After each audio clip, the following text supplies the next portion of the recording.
Hello friend, welcome to my channel Chhoti Si रसोई। आज मैं आप सभी के लिए लेके आई हूँ सरसों के साग और मक्के की रोटी। जो रेसिपी मैं आज बता रही हूँ बहुत ही सिंपल है। आपका जो मक्के की रोटी है ना, बिल्कुल फुली फुली सॉफ्ट बनेगी, बनाने में आसान है। और सरसों के साग भी मैं अपने तरीके से आपको बता रही हूँ, इसमें ज़्यादा कोई मेहनत नहीं लगेगा, सिंपल तरीके से मैं आपको बता रही हूँ। तो ये सरसों अपने साइड पे पत्तों का यूज़ ज़्यादा होता है, लेकिन पंजाब के साइड पे उसकी डंठल का यूज़ होता है। तो मेरा जो ये सरसों का साग है ना, उसकी डंठल बहुत सॉफ्ट है, तो मैं वैसे ही इसे कट कर रही हूँ। अगर वो थोड़े से हार्ड रहते हैं ना, तो उसके ऊपर की एक लेयर स्किन निकाल दीजिएगा, नहीं तो वो रेसा मुंह में आएगा खाने के टाइम। तो हमें इसे कट करना है। आप जितना बारीक हो सके कट कर सकते हैं। मैंने बहुत ज़्यादा बारीक कट नहीं किया है। साथ में हम बथुआ ले लेंगे। तो 1 किलो के आसपास सरसों था, उसमें मैंने 250 ग्राम ये बथुआ दो दो गुट्ठी था, और साथ में पालक डाला है। आपके पास कोई और हरी सब्जी है, मतलब पत्ते वाली, तो वो भी डाल सकते हैं। थोड़ी सी मेथी या फिर चने का साग भी डाल सकते हैं। तो इन सबको मैंने कट कर लिया है, धो के मैंने कट किया था। हम काटने के बाद नहीं धोते हैं इसके लिए।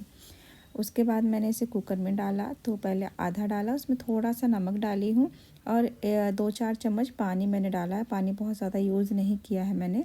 और जैसे जैसे ये साग गलेगा वैसे वैसे हम इसके अंदर और साग डालते जाएंगे, क्योंकि कुकर हमारा छोटा है। तो इसमें फिट करने के लिए पहले उसे थोड़ा गलाना पड़ेगा, फिर वापस से बाकी सबको डालना पड़ेगा। इसलिए अगर आपके पास बड़ा कुकर है तो आप एक बार में ही सभी साग को डाल सकते हैं, और उसमें थोड़ा सा पानी डाल दें, जिससे कि वो नीचे जले नहीं, जब तक वो पानी नहीं छोड़ता तब तक। तो इसके बाद हम यहाँ पे 1 इंच अदरक के टुकड़े को हल्का सा कूट के डाल दिया है। साथ में मैं इसमें थोड़ा सा नमक और डाल दे रही हूँ, और इसको 2-3 विसल आने तक हम इसे बॉईल कर लेंगे, जब तक साग हमारा अच्छे से पक जाएगा। तो यहाँ तक जब तक वो पक रहा है, तब तक हम मक्के की रोटी के लिए आटा लगा लेते हैं। तो आप कोई भी कटोरी का मेजरमेंट ले सकते हैं। मैंने यहाँ पे 1.5 कटोरी पानी लिया था, उसको बॉईल आने दिया है। उसके बाद इसमें आप थोड़ा सा नमक और थोड़ी सी घी डाल दीजिए। घी से भी बहुत अच्छा ये इसमें सॉफ्ट हो जाता है और टेस्ट भी आ जाता है। हम थोड़ा सा अजवाइन भी डाल देते हैं इसी पानी में, और अच्छे से बॉईल कर लेते हैं। इससे पचने में थोड़ी आसानी रहती है हमें, इसके लिए। तो जितना हम पानी लेंगे उतना ही आपको आटा लेना है। तो 1.5 कप मैंने लगभग पानी लिया था, 1.5 कटोरी के आसपास, उतना ही मैंने इसमें आटा डाल दिया है। ये आटा घर का पिसा हुआ है, तो हल्का सा दानेदार है। तो आप थोड़ा सा पानी कम भी डाल सकते हैं। अगर मार्केट का है तो एकदम बारीक रहता है। क्योंकि इसे अच्छे से मिलाकर स्टीम के अंदर ही हम इसे 10 मिनट तक पकने के लिए छोड़ देंगे। गैस को बंद कर दीजिएगा, उसे साइड में रख दीजिएगा। इसके बाद हमारा साग भी अच्छे से पक गया है, उसके भी अंदर की स्टीम पूरी निकल गई है। तो हम इसे देखते हैं बिल्कुल ज़्यादा पानी भी नहीं बचा है इसमें। आप चाहिए तो जो लकड़ी का घुटना होता है ना, उससे इसको अच्छे से मैश कर सकते हैं, बट उसमें बहुत ज़्यादा मेहनत लगती है, तो मैं उतना नहीं करने जा रही हूँ।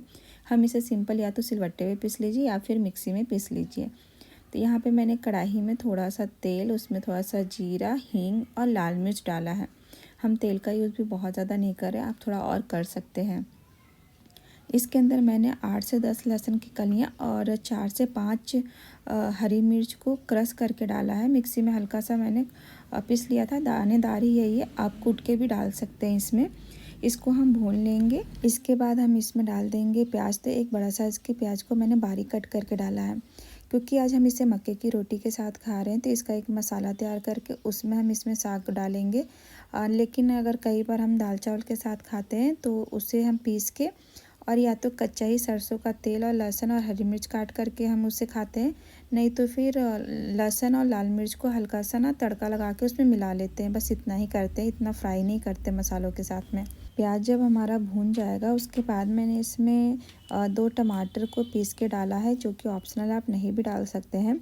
इसके अंदर हम थोड़ा सा धनिया पाउडर, थोड़ी सी मिर्च पाउडर और थोड़ी सी मैंने इसमें गरम मसाला पाउडर डाला है। ज़्यादा हम नहीं डालेंगे, क्योंकि साग में मसाले ज़्यादा अच्छे नहीं लगते, इसके लिए। जब ये मसाले भून जाएंगे तो इसमें हम अपने पीसे हुए साग को डाल देंगे।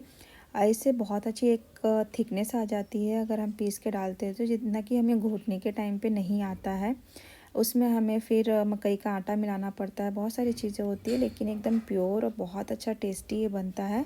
तो साथ में जो पानी था ना एक्स्ट्रा, वो भी मैंने इसमें डाल दिया, और मिक्सी के जार में जो पानी था वो भी मैंने इसमें डाल के जिस हिसाब से आपको इसकी थिकनेस चाहिए उस हिसाब से आपको रखनी है। नमक चेक कर लीजिएगा, क्योंकि इसमें थोड़ी सी नमक पड़ती है। तो नमक चेक करने के बाद इसको अच्छे से मिक्स करके 4-5 मिनट के लिए पका लें। उसके बाद आप इसको साइड में रख दें। और मैंने एक तड़का का वो लिया है, तड़का पैन लिया है, जिसमें मैंने 1 चम्मच घी, थोड़े से लहसुन डाले हैं और थोड़ी सी काश्मीरी लाल मिर्च डाल के इसके ऊपर मैंने एक घी का छौंक लगाया है। आप घी ज़्यादा भी डाल सकते हैं। और आप मुझे ज़रूर बताइए कि आपके इधर पे ये सरसों का साग किस तरीके से बनाया जाता है, कमेंट करके बताइएगा। तो इसे हम इसके ऊपर डाल दिए हैं और ये बहुत अच्छा एक फ्लेवरफुल सिंपल सरसों का साग बन के रेडी हो गया। तब तक हमारा ये जो आटा था ना वो भी हल्का सा गुनगुना है, अभी ठंडा पूरा नहीं हुआ, हल्का सा गुनगुना है, तभी हमें इसे गूँथना है। तो आप इसको अच्छे से गूँथ लें, कम से कम 4-5 मिनट के लिए इसको गूँथ लें, जिससे कि अच्छा ये सॉफ्ट हो जाए और इसकी बाइंडिंग बहुत अच्छी हो जाए। तो इस तरीके से अगर आप मकई की रोटी बनाएंगे ना तो आपकी रोटी बहुत ही अच्छी सॉफ्ट और फुली फुली बनेगी और बेलने में भी ज़्यादा दिक्कत नहीं होगा। तो जितना बड़ा आपको रोटी बनाना है उतना बड़ा आपको एक लोई लेनी है, मकई के आटे में डिप करनी है और इसको अच्छे से पतला बेल लेना है, जितना पतला आपको चाहिए उतना पतला। उसके बाद अगर किनारे फट रहे हैं तो आप सिंपल कोई भी बड़ा कटोरा होगा ना उसे कट कर लीजिए, जिससे कि अच्छे गोल गोल दिखे। तो ये तो वीडियो के लिए मैंने इसे कट करके बनाया, बाकी तो हमने वैसे ही सेक लिए थे। तो आप इसके पराठे, पूड़ी, रोटी जो बनाना है बना सकते हैं। इसे हमने तवे पे डाल दिया और इसको थोड़ा सा लाल होने में टाइम लगता है। फ्लेम को मैंने अभी मीडियम टू हाई ही रखा है। एक साइड से सेकेंगे, दूसरे साइड से सेकेंगे, उसके बाद आप इसे इस तरीके से फुला लें। तो या तो बाद में आप घी बटर लगा सकते हैं, नहीं तो तवे पे पराठे के जैसे इसे सेक सकते हैं। तो मैं यहाँ पे इसे इसी तरीके से सेक ले रही हूँ, जिससे कि ना इसमें कलर अच्छा आ जाए। और बाद में मैं घी नहीं लगाई, इसी टाइम पे लगा के इसको हम परोसेंगे। तो इस तरीके से मैंने मक्के का पराठा बनाया है। आप रोटी बना सकते हैं, पूड़ी तल सकते हैं इसका, और बहुत ही सिंपल रेसिपी आपको बना के ज़रूर ट्राई कीजिए और बताइए कि आपको कैसा लगा इसे खाने में। साथ में चटनी और कुछ मूली सर्व किया है। और ये सरसों का साग मैं अपने गांव से लेके आई थी, वही वाला है, गजब का टेस्ट था इसमें। तो अगर आपको मेरी ये वीडियो पसंद आई हो तो लाइक ज़रूर कीजिएगा, कमेंट जरूर कीजिएगा, सब्सक्राइब करना बिल्कुल भी नहीं भूलिएगा। बेल आइकन को भी जरूर दबा लें, जिससे मेरे वीडियो का नोटिफिकेशन आपको सबसे पहले मिले। तो चलिए मिलते हैं अगली वीडियो के साथ में।